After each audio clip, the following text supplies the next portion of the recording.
Hello everybody. Today we're looking at question number 2. This is from the Activity 3 area model worksheet. So number 2 here we have this maze, and the goal is to take the maze and draw an area model from it. Now there's a lot of different ways that you can do this, but I find that using a number system works very well, where we're just going to number all the paths. So let's just get started. We see from the very beginning that when you enter, you've got 4 paths to choose from. So let's number those. Okay, so here are the 4 paths. Now let's start with path 1 and go to the right until it splits. We'll put a dot here where it splits, and then we're going to create 2 new paths, and those would be paths 5 and 6. So here's paths 5 and 6.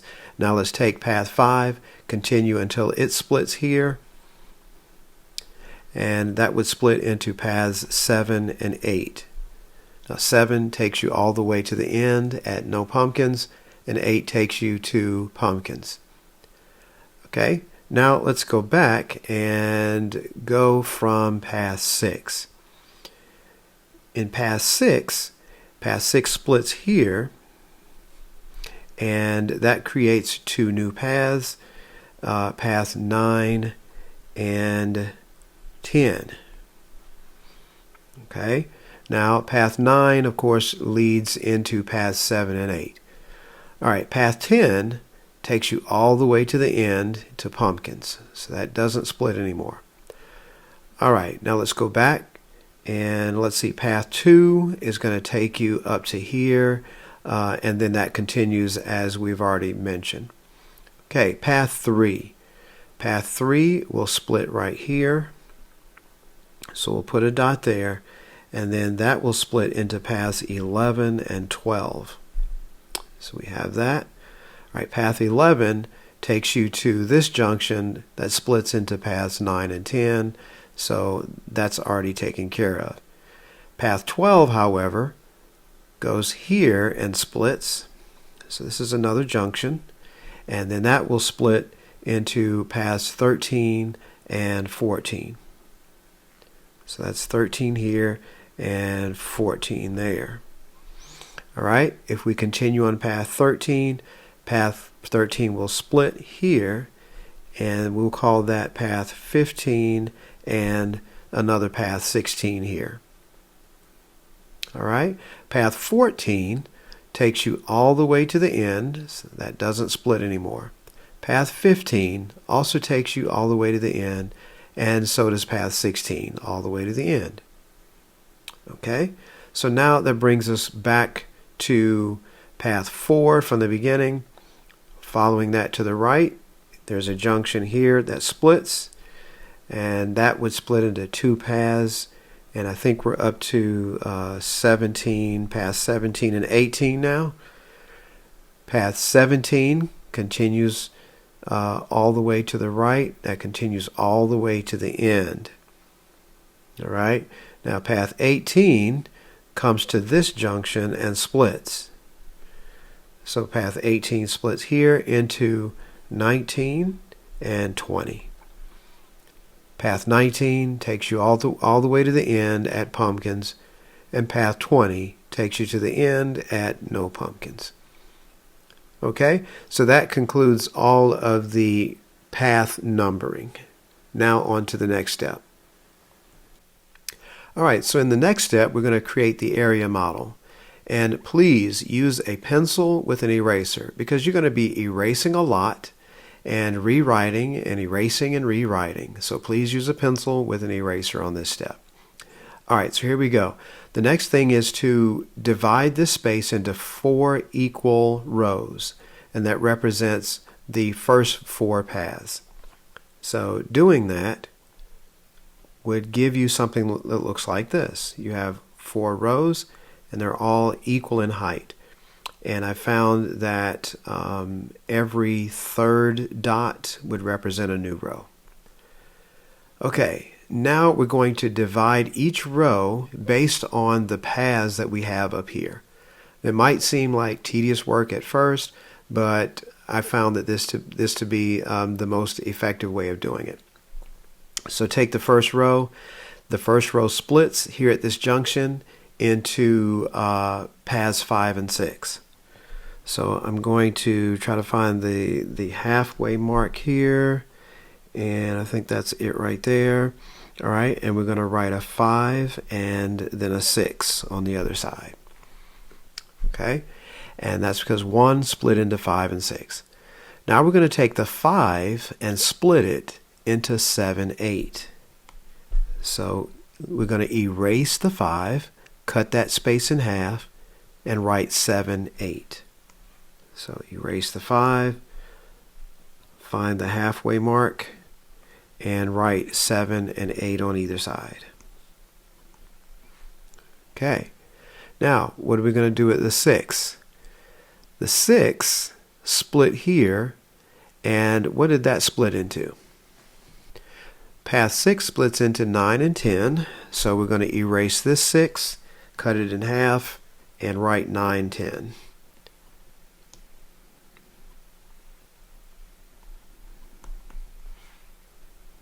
Okay. Now let's take path 9. Path 9 split into 7 and 8. So we're going to erase this 9, cut this space in half, and rewrite it as 7, 8.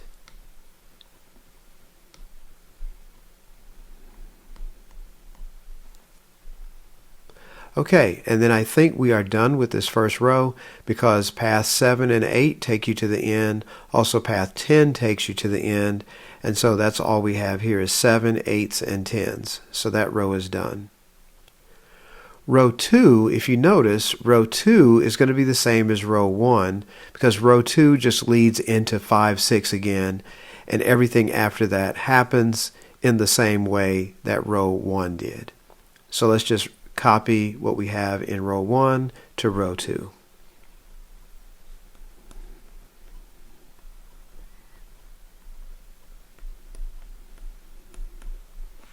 So row 2 is done. All right, let's go to row 3. Path 3 comes to the junction and splits into 11 and 12. So we find the halfway mark of that row and write 11 and 12 on either side. Let's follow path 11. Path 11 comes up here and splits into 9 and 10. So we will erase the 11, cut it in half, and write it as 9, 10. Let's go over here to the 12. Now let's go back to the 9. What does 9 do? 9 comes up here, splits into 7, 8. So we will erase this 9, cut it in half, and split it into 7, 8. What does this 10 do? That 10 takes you all the way to the end. So we're done with the 10. How about this 12? Look up here at the path. 12 comes to this junction and splits into 13, 14. So we will erase the 12, cut the space in half, and call it 13, 14.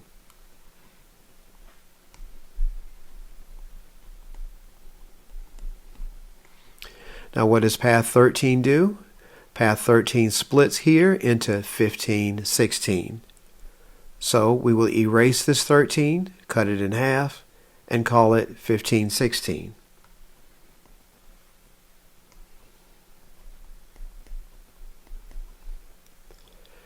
Path 14, what does it do? Path 14 takes you all the way to the end.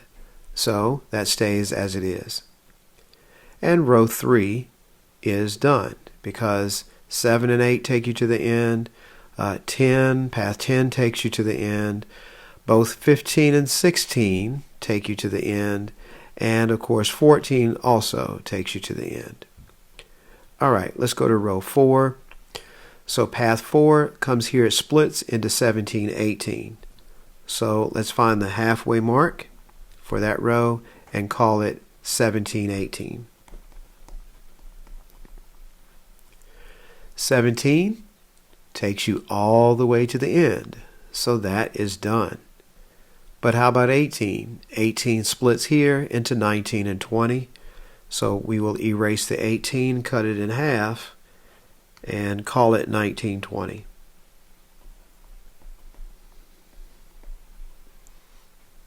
Okay, so that phase of it is done. Now the next step is to divide all of this space into boxes or squares of equal size. Okay, so you see like this 10 here is bigger than the space with the 8 in it. We want all the spaces to be the same size. So we're going to go for the smallest space that we see. This 7, this 8, okay, we want all of the boxes to be that same size. So this 10 right here, we're going to erase it, cut it in half, and it becomes 2 smaller 10s. Okay, so erase the 10, cut that space in half, and now we have 2 small 10s. Take this 10, cut it in half, and we have 2 small 10s. Again, the goal here is to get all of the boxes to be the same smaller size. Same thing with the 14 and the 20. Erase the 14, erase the 20, cut those in half, and they just become smaller boxes. So that's 2 14s, and this one's going to become 2 20s. All right, this 19, same thing, cut it in half, and it becomes 2 smaller 19s. Let's go up here to the 7s and the 8s, do the same thing. We'll cut those in half. And so the 7, those 7s and 8s become smaller 7s and smaller 8s. And then this 17, that's a really big one, really big space. We'll need to cut that into 4 equal parts. So let's go ahead and do that. Let's erase the 17 that was here and divide it into 4 equal parts. And so we will have 4 smaller 17s. We got to do the 10 here. Erase the 10, cut it in half into 2 smaller 10s. Okay, so now we have this big rectangle is now cut up into smaller rectangles of all equal sizes. All right, now we move on to the next step.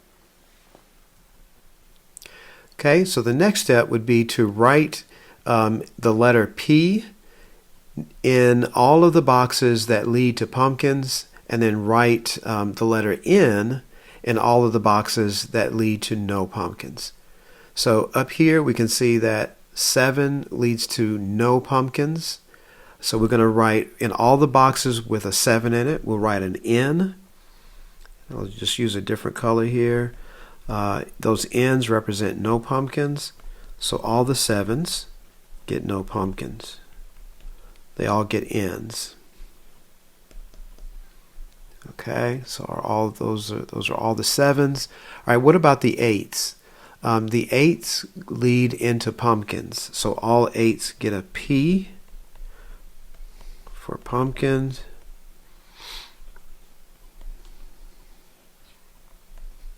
Okay, I think I've got all the 8s. All right. The 10s. 10s lead to pumpkins also. So 10s get a P. Okay, there's another 10. All the 10s get a P. And I think that's all the 10s. Okay, what about 15? 15 leads to pumpkin also. That's a P. 16 leads to pumpkin. That's a P. What about these 14s? 14 also leads to this pumpkin. That gets a P. All right, what about the 17s? 17 leads to pumpkins. So all 17s get a P. What about the 19s here? 19 also leads to P, pumpkin. And what about the 20s? Those 20s lead to no pumpkin.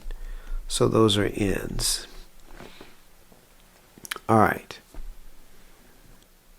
All right, so the area model is all finished and it's set up to where we can easily answer these other questions. And I went back and I changed all those ends to a green color so it's easier to spot. All right, so here's number 3. Use an area model to determine the theoretical probability of a customer taking home a pumpkin. Well, this becomes pretty easy now because now we know that all of these small squares are the same size, and we can figure out how many we have. There's 4 rows and there are 8 columns, so that's going to be 32. There's 32 small squares. So let's go ahead and write that down. We got 32 equally spaced squares, and how many of those are pumpkins? That's how we'll figure out the probability of winning a pumpkin. So if we count all of the P's, so that's 1, 2, 3, 4, 5, 6, 7, 8, 9, 10, 11, 12, 13, 14, 15, 16, 17, 18, 19, 20, 21, 22, 23. There are 23 pumpkins, so 23 P's. So the probability of winning a pumpkin is, you guessed it, it'll be 23 out of 32. And that is approximately 0.719 as a decimal. All right, and question 4. If 50 customers enter the maze, how many pumpkins do we expect to give away? All right, so you take the number of customers, that's 50, and we multiply it by the probability of winning a pumpkin, which is, as a decimal, 0.719. So 50 times 0.719 is about 36. So approximately 36 people would win a pumpkin. All right, here's number 5. The maze has 6 exits. If you want to give away a lot of pumpkins, at which 3 exits do we want the pumpkins? And explain the reasoning. Okay, so in order to answer this question, we need to go back up to the top, look at the 6 exits, and figure out the probability of ending up at each exit. So let's do that. I went ahead and named each exit using letters. So this is exit A, exit B, C, D, exit E, and exit F. What is the probability that you would end up at exit A? Well, what path comes into exit A? That's path 7. So we would simply count the number of 7s that we have in this area model. So there's 1, 2, 3, 4, 5, 6, and 7. So exit A has a probability of 7 out of 32. We do the same for the rest of them.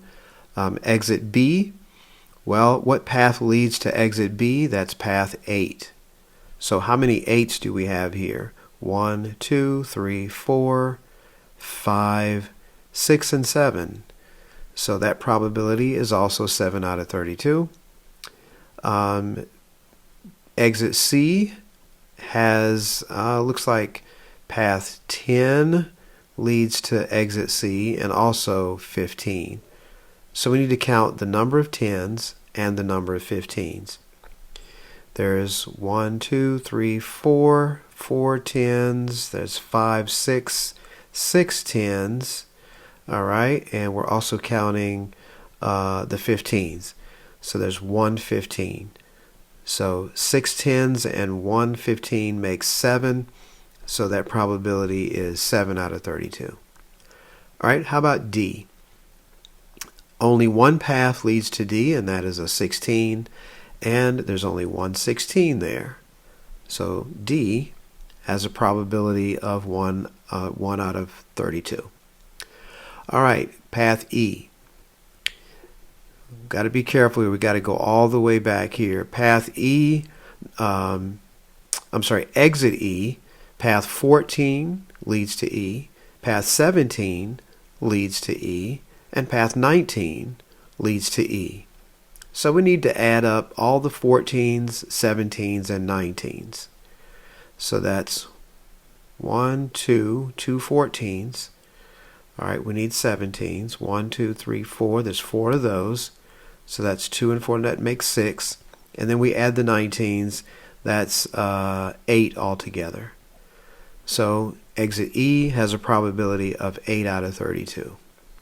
Finally, exit F, only path 20 leads to F, and there's only 2 of those. So that probability is 2 out of 32. I got a 7 there. I don't know why I put 7. That is supposed to be a 2. All right, I'll change that later, but just remember that exit F is 2 out of 32. All right, so now let's come down here and answer question 5. We have all of the probabilities are here. I just brought them down from what we did earlier. So these are all the probabilities for each exit. And remember, we want to sell the most pumpkins possible. So we need to choose 3 exits that have the greatest probability.